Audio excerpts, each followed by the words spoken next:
बाकी जगह नहीं ले सकता मैं।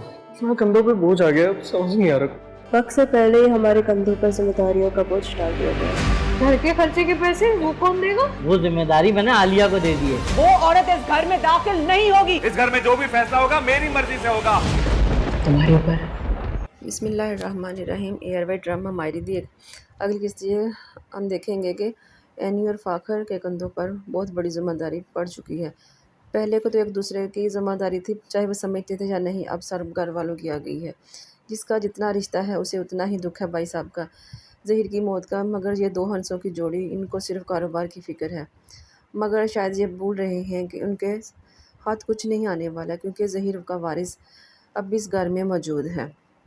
दूसरी तरफ हबीब की दूसरी बीवी, उसने भी अपनी बहन रहीला और जमशेद को डाल बना लिया है, और वो भी रहीला की वजह से पहला कदम हबीब के घर में रख चुकी है। अभी तो कदम रखा है, आहिस्ता आहिस्ता वो कदम जमाने भी शुरू कर देगी, और वो ऐसा कर भी लेगी क्योंकि वो जितनी वो शातिर और चालाक है, वो सब कुछ भी कर सकती है। उसे कुछ भी किया जा माना जा सकता है जो कुछ भी कर सकती है। हबीब साहब की जगह दूसरी हबीब साहब भाई साहब की जगह लेने की कोशिश कर रहा है। आयशा बोलेगी कि ये इस घर में नहीं रह सकती, और हबीब कहेगा कि इस घर में वही होगा जो मैं चाहता हूँ, कौन रहेगा और कौन नहीं इसका फ़ैसला मैं करूँगा।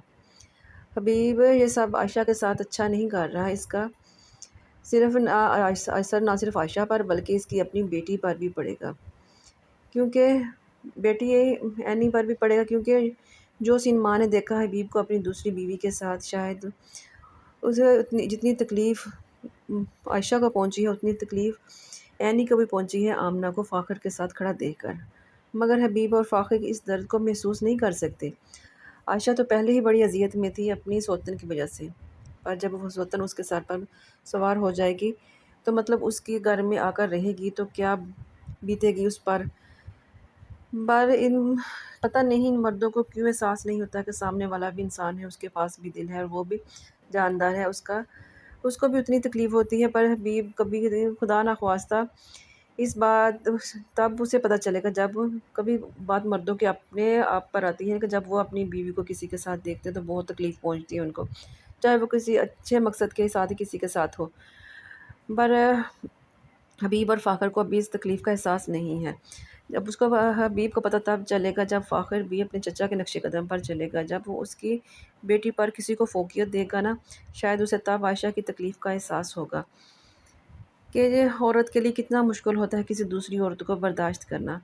अभी हबीब इन सब बातों से बेखबर है, क्योंकि वो तो ये चाहता है कि वो जो कर रहा है वो अच्छा ही कर रहा है, लेकिन उसके हाथ ना तो घर से कुछ लगेगा और ना ही बीवी और बच्चे भी उसके हाथ से जाते लगेंगे।